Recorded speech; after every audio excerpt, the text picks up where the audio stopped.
dalam hati kecil saya merasa takut karena melihat kedekatan hubungan antara jaksa penuntut umum dengan keluarga Mirna yang beberapa kali diperlihatkan di pengadilan.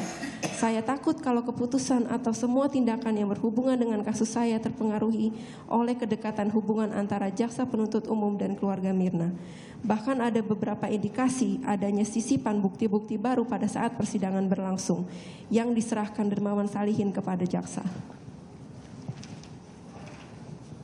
Saya tidak menuduh kalau ada orang yang intervensi di persidangan ini. Saya pun tidak menuduh kalau ada orang yang menerima tawaran apapun. Karena saya mengerti bagaimana rasanya dituduh. Tetapi saya hanya ingin menanyakan ini kepada dirinya. Apakah ini yang Mirna kehendaki? Apakah ini legacy atau kesan yang Mirna mau tinggalkan? Bagi mereka yang mengenal Mirna seperti saya mengenal dia, mereka akan tahu jawabannya. Saya sungguh sedih kehilangan sahabat Mirna. Dan saya harus menderita dengan menjalani persidangan ini.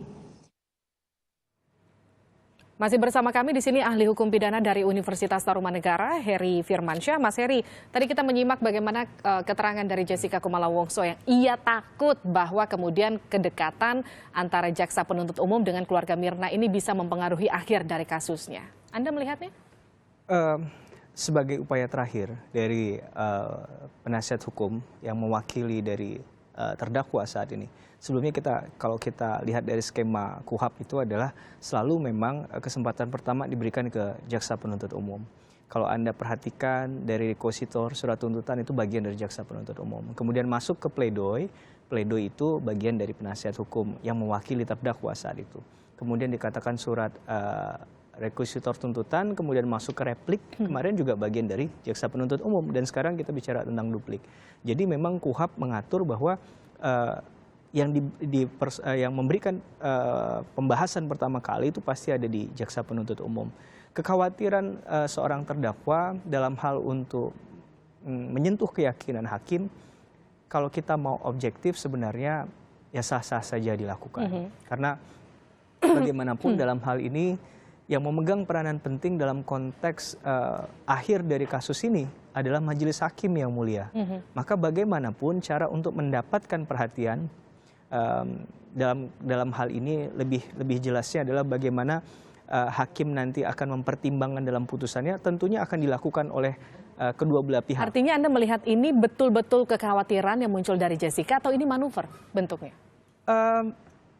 Kalau menyelami perasaan seseorang memang sulit gitu ya, apalagi saya bukan ahli di bidang itu, tapi saya akan hanya berpikir positif saja ketika seorang penasihat hukum mempunyai satu bagian yang terakhir untuk meyakinkan hakim, maka apapun akan dilakukan. Begitu juga ketika Mbak Livi berada di posisi penuntut umum, pasti akan melakukan hal yang sama.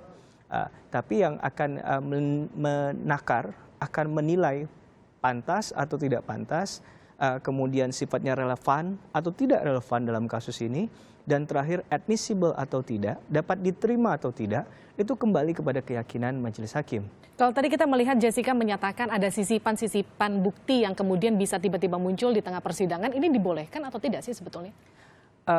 Sebenarnya kalau membuat catatan kritis atau footnote catatan kaki terhadap kasus ini banyak gitu. Misalnya saja pledoi yang dibacakan sampai dilanjutkan pada hari berikutnya, sependek pengetahuan saya baru ini yang terjadi begitu. Baru kali ini, pledoi 2 kali persidangan. Kalau mungkin pengalaman saya kurang gitu ya, mungkin nanti ada yang bisa meluruskan. Tapi setidaknya ini unusual. Itu saja yang bisa saya katakan. Jadi ketika tadi pertanyaannya adalah dalam memberikan bukti kemudian disisipkan di tengah-tengah, ini patut atau tidak patut. Saya melihat dari segi profesionalitas saja.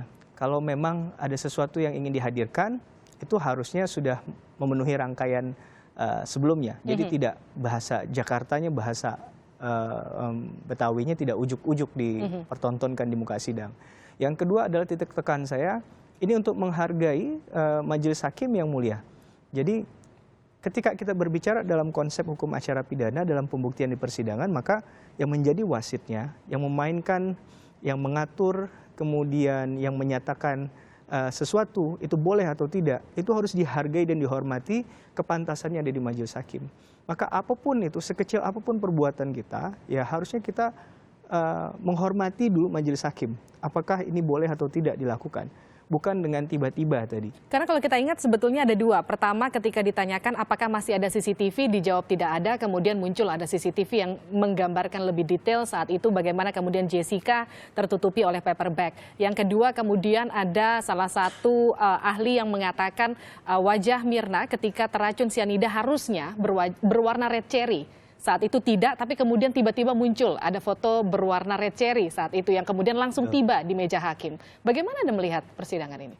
Ya, kalau bicara objektivitas maka ini adalah kutub yang terlalu jauh untuk disandingkan.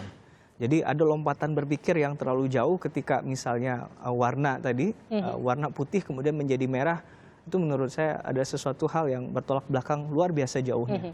Maka harusnya hakim secara arif, cermat, dan bijaksana akan melihat nilai kepantasan tadi.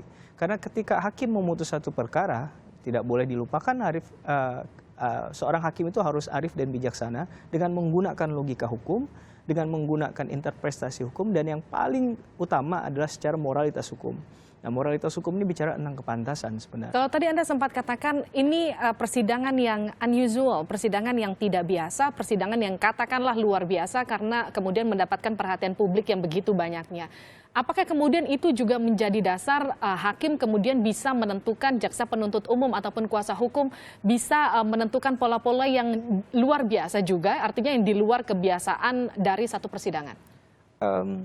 Saya tidak akan mencoba untuk mengganggu ranah kreativitas atau subjektivitas hakim. Saya menghormati itu, saya betul-betul menghormati itu. Jadi silahkan saja nanti hakim menafsirkan apa terhadap setiap perbuatan dari jaksa penuntut umum maupun penasihat hukum. Tapi yang ingin kita katakan adalah bicara tentang objektivitas. Bahwa sesuatu hal yang dipertentangkan terhadap satu fakta tertentu, terhadap suatu kebenaran material, harusnya tidak jauh panggang dari api. Dalam artian bahwa tidak boleh misalnya tadi pembuktian yang dikatakan A itu kemudian berubah jadi B dalam waktu yang berdekatan. Karena kalau bicara saja misalnya keterangan saksi yang kemarin dihadirkan di persidangan, hakim akan melihat dari sumber keterangan saksi itu apa dan kemudian dari substansi keterangan saksinya apa. Jadi yang dikejar ini bukan kuantitasnya, bukan sebanyak-banyaknya menghadirkan alat bukti menurut versi masing-masing pihak tadi. Tapi yang harus diperhatikan adalah kualitas dari masing-masing alat bukti. Karena dalam pembuktian ada istilahnya corroborating evidence atau persesuaian alat bukti. Jadi satu keterangan saksi akan dicocokkan dengan atau disesuaikan dengan keterangan saksi yang lain. Apakah ini saling berkesesuaian atau tidak? Kalaupun dia berdiri sebagai fakta sendiri, nanti hakim yang akan menilai itu. Kalau kita bicara soal penilaian hakim, sekarang sudah masuk dalam tahap pembacaan duplik, artinya poin-poin apa saja, elemen-elemen apa saja yang kemudian bisa mempengaruhi hakim untuk membuat satu putusan. Tapi jangan dijawab, kami akan kembali usai jeda, tetap bersama kami di Kompas Petang.